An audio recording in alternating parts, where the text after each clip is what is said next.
দীর্ঘমেয়াদী অর্থায়নের যে চ্যাপ্টারটা 6 নম্বর যে চ্যাপ্টারটা, এই চ্যাপ্টারটাতে মূলত দুইটা অংশে বিভক্ত করা হয়েছে। বন্ডের মূল্যায়ন করা হয়, অর্থাৎ বন্ডের বর্তমান মূল্য নির্ণয় করা হয়।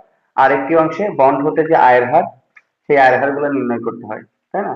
তো এখানে বন্ড কয় ধরনের থাকে? 3 ধরনের বন্ড থাকে। একটা হচ্ছে মেয়াদ পূর্তিতে বন্ড বা মেয়াদি বন্ড, ম্যাচুরিটি বন্ড যেটাকে বলা হয়। আরেকটা হচ্ছে বন্ড, আরেকটা আছে সেটা কি চিরস্থায়ী বন্ড, তাই না? তো এই তিনটা বন্ডের আমরা মূল্য নির্ণয় করা শিখেছি। তো এখন আমরা এই তিনটা বন্ডের নির্ণয় করা শিখবো। এই তিনটা বন্ড থেকে যে আয়ের হার হবে বা আয় নির্ণয় করতে হবে, সে আয়ের পরিমাণটা আমরা বের করব কিভাবে। কি আমাদের 4 অঙ্কটা দেখবো, সেটা হচ্ছে কর্মপত্র খালিকুজ্জামান বইয়ের কর্মপত্র 3-এর 1 নম্বর অঙ্কটা দেখো। 1 নম্বর অঙ্কটাতে বলা হয়েছে এবিসি কোম্পানি, হ্যাঁ, এবিসি কোম্পানি 10 বছর মেয়াদি বন্ড ইস্যু করেছে, যার লিখিত মূল্য 1,000 টাকা, বার্ষিক কুপন রেট 10%, সুদ বার্ষিক ভিত্তিতে প্রদান করা হয়। বন্ডটির বর্তমানে বাজারে মূল্য হচ্ছে 1,050 টাকা, বিক্রি করা হচ্ছে। মেয়াদ পূর্তিতে আয়ের হার অর্থাৎ ইল টু ম্যাচুরিটি ওয়াইটিএম কত? তোমাকে মেয়াদ পূর্তিতে আয়ের হার চাওয়া হয়েছে। তোমার প্রতি আয়ের হার 10% করে বিনিয়োগ, বন্ডে বিনিয়োগ করা যৌক্তিক হবে, এটা আমাকে বলা হয়েছে। আমাদের আয় করতে হবে ইনটু ম্যাচুরিটি কত। ইনটু ম্যাচুরিটি বের করার পর, অর্থাৎ মেয়াদ পূর্তিতে আয়ের হার বের করার পর যে হার পাবো, সেই হারের সাথে মূলত আমাদের এখানে যে হারটা দেওয়া আছে এই হারের সাথে কম্পেয়ার করব। কম্পেয়ার করে আমরা দেখবো যে আমাদের বন্ডটা ক্রয় করা উচিত হবে না হবে না। এই জন্য আমাদের ইনটু ম্যাচুরিটি অর্থাৎ মেয়াদ পূর্তিতে আয়ের হার, এই সূত্রটা আমাদেরকে জানতে হবে। তো এই সূত্রটা আমরা লিখে ফেলি। তোমাদের কিন্তু শিটে লেখা আছে সূত্রটা, তাই না?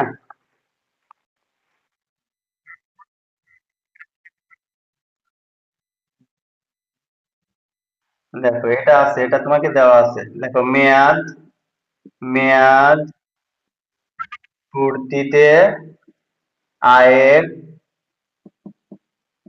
হার নির্ণয়। তাহলে মেয়াদ পূর্তিতে কি নির্ণয় করব? আয়ের হার নির্ণয়। Y T M equal to yield to maturity. কি বলা হয়েছে? Yield to maturity.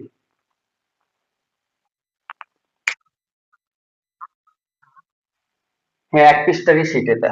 তাহলে দেখো ইল টু ম্যাচুরিটির সূত্রটা আমাকে জানতে হবে। প্রথমে আমরা লিখবো আই প্লাস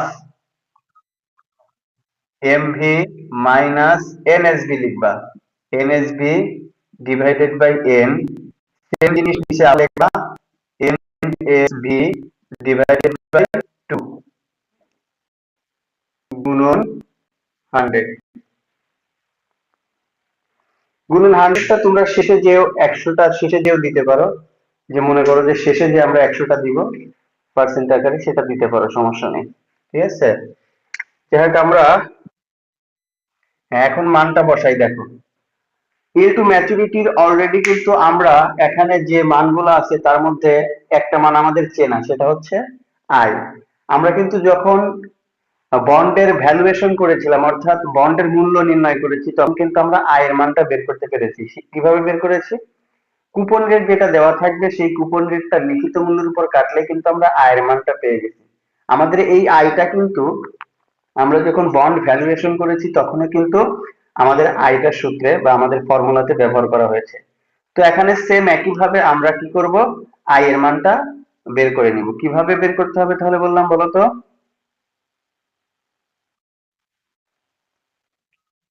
হুম, আয়ের মানটা কিভাবে বের করব আমরা?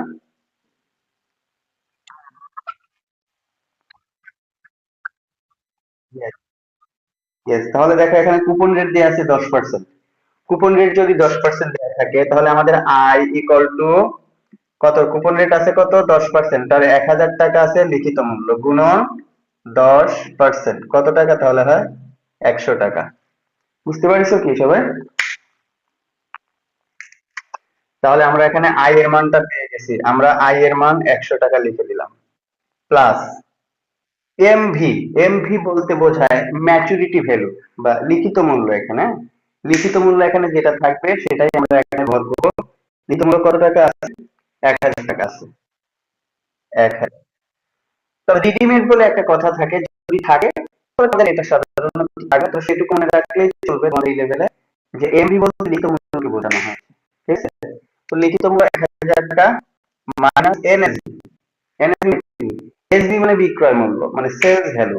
আর এনএসবি বলতে নিট সেলস ভ্যালু, মানে নিট বিক্রয় মূল্য। তাহলে বিক্রয় মূল্য এবং নিট বিক্রয় মূল্যের মধ্যে পার্থক্য কি বুঝো? নিট বিক্রয় মূল্য নিট বিক্রয় মূল্যের মধ্যে পার্থক্য।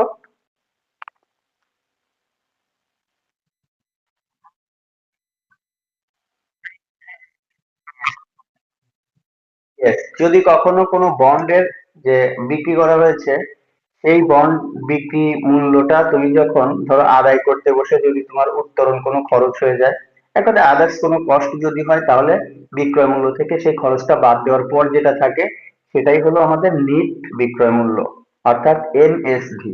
তবে যদি কোনো অঙ্কে দেখো যে তোমার অঙ্কে কোনো খরচ নেই, মানে বিক্রি করতে বসে তোমাকে কোনো খরচ করতে হয়নি, সেক্ষেত্রে তোমার কিন্তু নিট সেলস ভ্যালু যা, সেলস ভ্যালু তাই। বোঝা গেল? অর্থাৎ আমাদের এখানে বিক্রি করতে বসে কোনো খরচ হয়নি। আমরা বাজারে কয় টাকা বিক্রি করেছি এটা? 1050 টাকা। আমাদের নিট সেলস ভ্যালু 1050 টাকাই লিখবো। বুঝতে পারিস বিষয়টা? আর এন এন বলতে বছর সংখ্যা, এন বলতে বছর সংখ্যা 10। বছর সংখ্যা 10 দিয়ে দাও। দেখো তো উপরের ফর্মুলার উপরে যে অংশটুকু, অংশটুকু কি সবাই ক্লিয়ার বুঝতে পারছো? বলো।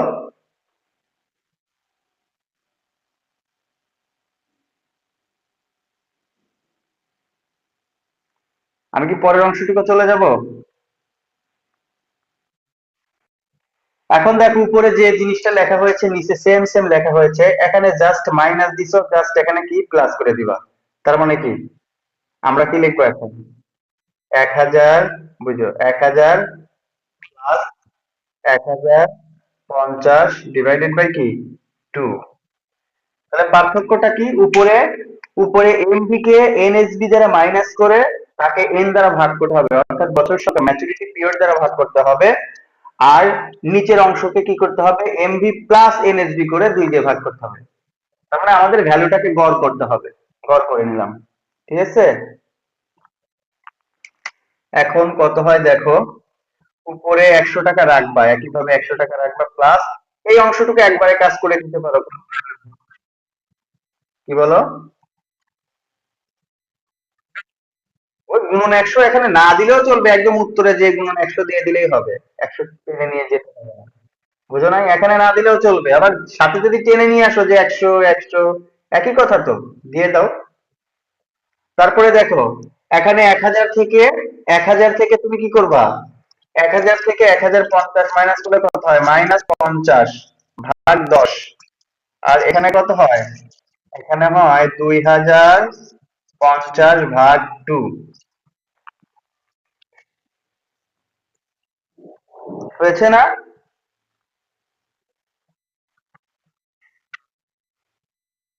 তারপরে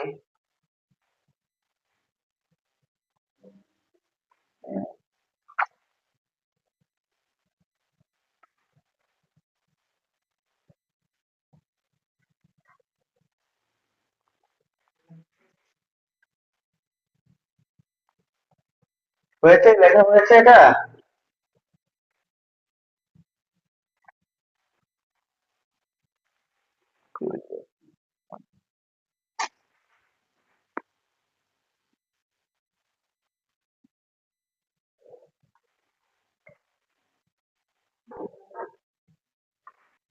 বলো।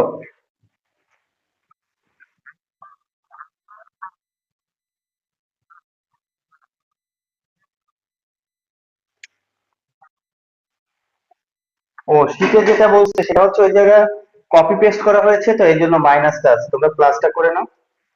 মুছে দিলাম।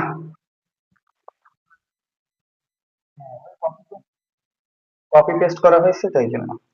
আচ্ছা তাহলে যেটা বলা হয়েছে দেখো, তাহলে উপরে কত হয়েছে বলো? এই দেখো 100, এখানে কিন্তু মাইনাস হয়ে যাবে, বলো তো কেন মাইনাস হয়ে যাবে? -5 হয়ে যাবে। তারপরে এখানে কত হয়? 1025। দেখো বুঝিছো কিনা? 95 ভাগ 1025 গুণন 100 কত পার্সেন্ট হয় দেখো?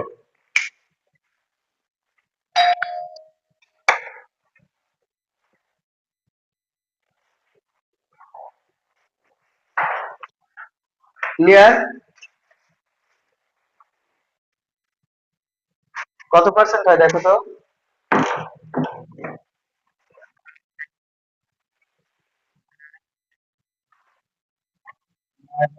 2.6%, এটা দিলেই হবে।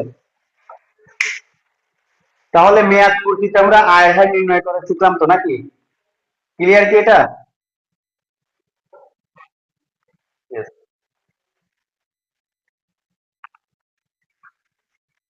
দেখো, যখন আমরা শেয়ারের ভ্যালুয়েশনটা করি বা বন্ডের যখন ভ্যালুয়েশনটা আমরা করি, তখন কিন্তু আয়ের হারটা দেয়া থাকে, আন্ত আয়ের হার বা মেয়াদ পূর্তিতে আয়ের হারটা দেয়া থাকে, কিন্তু এখানে কিন্তু মেয়াদ পূর্তিতে আয়ের হারটা দেয়া নেই। সেই আয়ের হারটাই মূলত আমরা এখানে বের করলাম। বুঝো নাই? ভ্যালুয়েশন যখন করছি তখন দেখো অঙ্কে কিন্তু দুইটা আয়ের হার থাকতো, মানে দুইটা রেট থাকতো, একটা কুপন রেট থাকতো আর একটা আয়ের হার থাকতো। ওই যে আর এর মান বসানোর জন্য যে হারটা থাকতো, এটাই হচ্ছে সেই হার। এই অঙ্কে কিন্তু এটা কিন্তু দেওয়া নাই। এক কথায়, যখন আমাদের মেয়াদ পূর্তিতে আয়ের হার হবে তখন আমরা এই সূত্রটা অ্যাপ্লাই করে আমরা একটা হার নির্ণয় করে ফেলবো। এটাই হচ্ছে মেয়াদ পূর্তিতে বন্ডের আয়ের হার। ক্লিয়ার? এখন 2 নম্বর অঙ্কটাতে চলে যাও, 2 নম্বর অঙ্কটায় চলে যাব আমরা। ও আরেকটা কথা দেখো, এখানে কি বলছে, বলছে তোমার প্রত্যাশিত আয় হার 11% হলে বন্ডে বিনিয়োগ করা কি উচিত হবে কিনা। বন্ডে বিনিয়োগ করা উচিত হবে কিনা। তাহলে বন্ড থেকে বুঝো, বন্ড থেকে বন্ড থেকে তুমি আয় পাচ্ছ কত পার্সেন্ট বলো তো? বন্ড কে বলছে? 9.26, হ্যাঁ, মানে 9.26% তুমি আয়ের হার পাচ্ছ বন্ড থেকে। অথচ তুমি এমনিতেই তোমার প্রত্যাশা ছিল আয়ের হার কত, 11% হলে তুমি বিনিয়োগ করবা। তাহলে তোমার আশা কত, 11%, তাহলে কি তুমি বিনিয়োগ করবা বলো তো? বিনিয়োগ করবা না, কারণ এখান থেকে তুমি 9.26% পাবা। কিন্তু তোমার আশা, হ্যাঁ, তোমার এক্সপেকটেশন কিন্তু তোমার 11%। তো যেহেতু তোমার প্রত্যাশার নিচে যেহেতু আয়ের হার হচ্ছে, তুমি তো নিশ্চয়ই এই বন্ডে বিনিয়োগ করবে না, তাই না? যাই হোক, আমরা 2 নম্বর অঙ্কে চলে যাই। এখন দেখো আমরা আরো কিছু আয়ের হার নির্ণয় করা শিখবো। দেখো বলা হয়েছে কেয়া কসমেটিক্স কোম্পানি শতকরা 15 টাকা হারে, শতকরা 15 টাকা হারে মানেই কিন্তু শতকরা 15%, তাই না? মানে হার বলতে শতকরা, শতকরা 15 টাকা হারে বলতেই কিন্তু পার্সেন্ট বোঝায়, মানে 15। ইয়েস। 10 বছর মেয়াদি বন্ড ইস্যু করেছে, এখানে কিন্তু দেখো মেয়াদ দেয়া আছে, লিখিত মূল্য 1000 টাকা হলে 4 বছর পরে বন্ডটি 5% অধিহারে তলব করা হতে পারে, মানে তলব করা হতে পারে। কয় পার্সেন্ট অধিহারে? 5%। 5% অধিহার। অধিহার বলতে কি বোঝায়, কম নাকি বেশি বলো তো? বাজারের দাম। Yes. তার মানে এর গায়ে লেখা আছে, ধরো 100 টাকা যদি এর গায়ে লেখা থাকে, তাহলে এটা কিন্তু অধিহারে ইয়ে করা হচ্ছে, তোমার তলব করা হচ্ছে। কয় টাকা অধিহারে তলব করা হচ্ছে? 5% অধিহারে তলব করা হচ্ছে। অর্থাৎ এক একটা শেয়ারের, এক একটা বন্ডের মূল্য 1000, আমরা অতিরিক্ত মূল্য নিব 5%। তাহলে তলব করা হচ্ছে কত টাকা, মানে তলব মূল্য কত টাকা হচ্ছে? 1000 5% করলে কত টাকা হবে? 50 টাকা। 1050 টাকা তলব মূল্য, বুঝলো? তারপরে দেখো বলা হয়েছে যে বন্ডের বাজারে বর্তমান মূল্য কত, 1150 টাকা, মানে বাজার মূল্য এখানে আবার দেয়া আছে। আমাদের প্রথমে কি চাওয়া হয়েছে, দেখো প্রথমে বলা হয়েছে যে ইনটু কল, কি বলা হয়েছে? ইনটু কল, মানে হ্যাঁ, তলবের সময় আয়ের হারটুকু কত, মানে ইল্ড কত হয়েছে। তো ইনটু কল এর জন্য আমাদের সূত্র লিখতে হবে, লেখো ইনটু কল, ইনটু কল ওয়াইটিসি, হ্যাঁ, ওয়াইটিসি ইল টু কর, কি লিখলাম? ইল টু কর, বুঝেছো? শোনো, ইল টু কল এবং ইল টু ম্যাচুরিটি সূত্রটা সেম সেম প্রায় হবে। জাস্ট এখানে যে এমবি লিখছি না, এই এখানে যে এমবি, এমবিটা না লিখে সিপি লিখবো। তো প্রথমে আমাদের কি সূত্রে আই আছে, আগে লিখবো আই প্লাস, একইভাবে এমবি না লিখে কি লিখবো? সিপি, মানে call price minus NSB, NSP divided by N, একইভাবে CP plus NSB divided by 2 গুণন 100। আমি তো বললাম যখন টাইপ মিস্টেক হয়েছে আমার শিটে, এখান থেকে কপি করে এখানে পোস্ট করা হয়েছিল, হ্যাঁ, পেস্ট করা হয়েছিল। তো এই জন্য এটাই যেহেতু এখানে লেখা হয়েছে, এই জন্য জাস্ট এখানে প্লাসের জায়গায় মাইনাসই রয়ে গেছে। এই জন্য আমি বলছি শিটে তোমরা প্লাসটা দিয়ে দাও, মাইনাসের পরিবর্তে প্লাসটা দিয়ে দিবা। বুঝলে বিষয়টা? এখন দেখো আমরা একইভাবে আমরা মান বসাবো। তাহলে আই কিভাবে বের করতে হয়? আই লিখিত মূল্যের উপর কুপন রেট কাটলেই তো আই পাওয়া যায়। তো লিখিত মূল্য কত দেয়া আছে? 1000 টাকা। কুপন রেট কত আছে? কুপন রেট 15%, তাই না? শতকরা 15 টাকা যে। তাহলে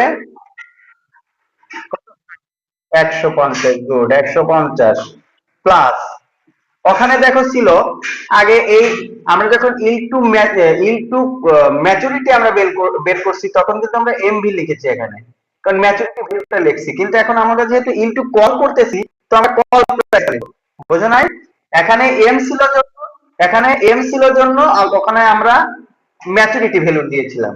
এখানে যেহেতু এখন সি আছে, এই জন্য সি এর পরিবর্তে মানে এম এর পরিবর্তে সি দেয়া আছে, এই জন্য এমভি এর পরিবর্তে এখন দেব সিপি, মানে কল প্রাইস। বুঝতে পারলাম কি বিষয়টা? ইয়েস, কল প্রাইস হচ্ছে 1050 টাকা। বুঝতে পারিস তো 1050 কেমনে হলো? মাইনাস, হ্যাঁ, তোমাকে যদি কল প্রাইস যদি 5% ডিসকাউন্টে হইতো তাহলে কিন্তু মাইনাস করে লিখতাম। যেহেতু এটা অধিহার বলা হয়েছে এই জন্য প্লাস করে লিখবো, তাই না? তাহলে কত টাকা? এনএসবি কত টাকা, মানে বাজারে মূল্য কত? বাজার মূল্য 1150 টাকা ডিভাইডেড বাই এন কত বছর। এখানে একটা জিনিস খেয়াল করবা, দেখো আমাদের বছর কিন্তু আমাদের দুইটা, আমাদের বছর কিন্তু দুইটা। যখন কল প্রাইস থাকবে তখন আমরা কিন্তু ইনটু কল করার সময় আমাদের ম্যাচুরিটি পিরিয়ডটা আমরা নিব না, আমরা তখন নিব কলের যে পিরিয়ডটা দেওয়া আছে, কল প্রাইজের সময় যে পিরিয়ডটা দেওয়া আছে। কল প্রাইজের সময় কত পিরিয়ড দেওয়া আছে বলো তো? 4 বছর, এখানে 4 লিখবো। মনে থাকবে কি এটা? যে যখন আমরা ইনটু ম্যাচুরিটি যখন করব, আমরা যখন ইনটু ওয়াই টি এম যখন করব, তখন আমরা এই ম্যাচুরিটির পিরিয়ডটা লিখব। বুঝিছো? আমরা কিন্তু তখন 5 লিখতাম। ইয়েস, 5 লিখতাম, কিন্তু যেহেতু আমরা কল প্রাইস এখানে লিখেছি, অর্থাৎ কল তলব মূল্যে আমরা আয়ের হার নির্ণয় করতেছি, সেক্ষেত্রে আমাদের কলের ওই টাইমটাই আমাদের লিখতে হবে। তো এম এর মানে এই জন্য 5 না দিয়ে 4 দিতে হবে। ক্লিয়ার? একইভাবে নিচে 1050, উপরে মাইনাস, নিচে প্লাস হয় 1150 ভাগ 2 গুণন 100, সূত্রের শেষে দিলেও হবে, আবার শেষে মানে ফার্স্ট থেকে টেনে আনলেও হবে, সমস্যা নেই, তোমাদের ইচ্ছা। এখন ক্যালকুলেশনটা কমপ্লিট করো, দেখো ক্যালকুলেশন কমপ্লিট করলে এখানে 150 প্লাস, এখানে এখনো কিন্তু মাইনাস এর টাকাটা আছে, তাই না? 1050 থেকে মাইনাস করলে 100 টাকা থাকে, মাইনাস 100 টাকা ভাগ 4 থাকে, হ্যাঁ, 4, এখানে 4 হয়। আর প্লাস করলে কত হয়? 2250 হয়, 250 ভাগ 2। দেখো এই পর্যন্ত ক্লিয়ার কিনা?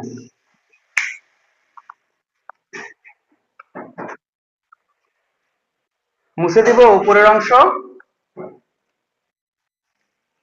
নাও। তাহলে কত হয়? এখানে আমরা 150 লিখলাম প্লাস, এখানে কিন্তু মাইনাস, প্লাস মাইনাস একদম মাইনাস দিয়ে দিলাম সরাসরি, হ্যাঁ, মাইনাস 25 হয়, -25। নিচে কত হবে? নিচে হবে 175, তাই না? 1175, তাই তো হওয়ার কথা হয়। দেখো তো ভুল করলাম কিনা? না, 25 হয় না, 25 টাকা, 25 টাকা, 50 টাকা আছে। এখন তাহলে কত হলো? 125 ভাগ 1125। এখন গুণন 100 ইউজ করতে পারো। বুঝি না?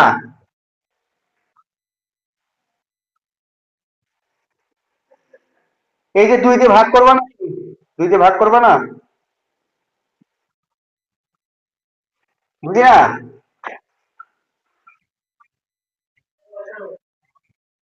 2250 কে 2 দিয়ে ভাগ করলে কত হয়? 1125 হয় না?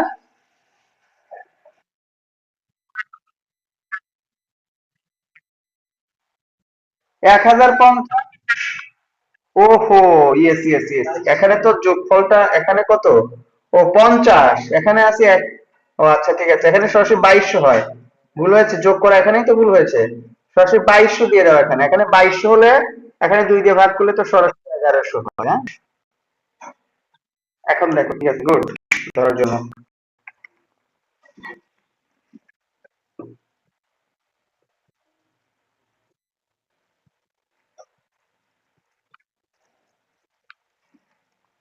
কত হয়েছে দেখো তো, পার্সেন্ট কত হয়?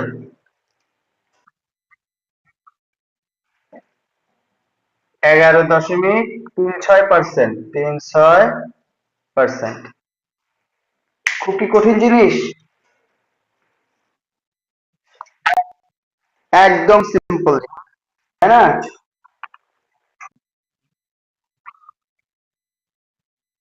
Yes.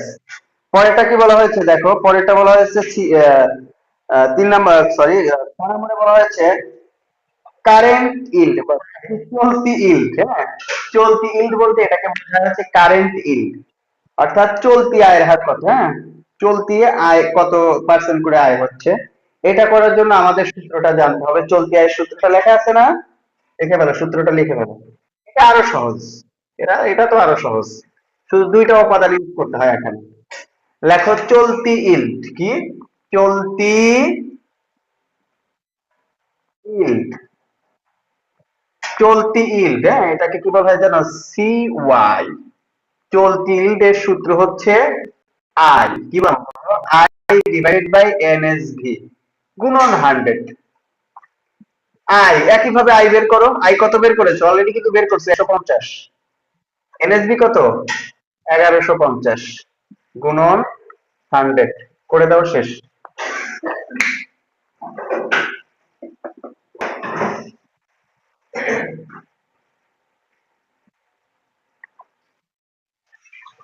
কত পার্সেন্ট হয়েছে?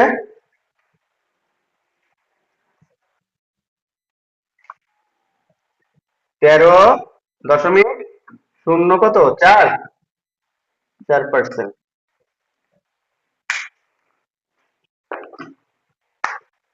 তাহলে আমরা তিনটা আয়ের হার শিখলাম আজকে। এর আগের ক্লাসে শিখেছি বন্ড ভ্যালুয়েশন, আজকের ক্লাসে শিখলাম বন্ড হতে আয়ের হার, মেয়াদ পূর্তিতে বন্ডের আয়ের হার, তারপরে শিখলাম চলতি আয়ের হার, আর শিখেছি হচ্ছে তলবকৃত সময় আয়ের হার, অর্থাৎ কারেন্ট ইল্ড, তাই না? কারেন্ট ইল্ড, কারেন্ট ইল্ড, তারপরে শিখেছি কি yield to call, yield to call, তারপরে শিখেছি ইল্ড টু ম্যারি। এটাই ছিল হচ্ছে বন্ড হতে প্রাপ্তি। অর্থাৎ এই চ্যাপ্টারে দুইটা অংশ ছিল, দুইটা অংশই কমপ্লিট হয়ে গেল। তোমাদের এখন এই কর্মপত্রেরই বাদ বাকি যে অঙ্কগুলো আছে এগুলোই বাড়ির কাজ।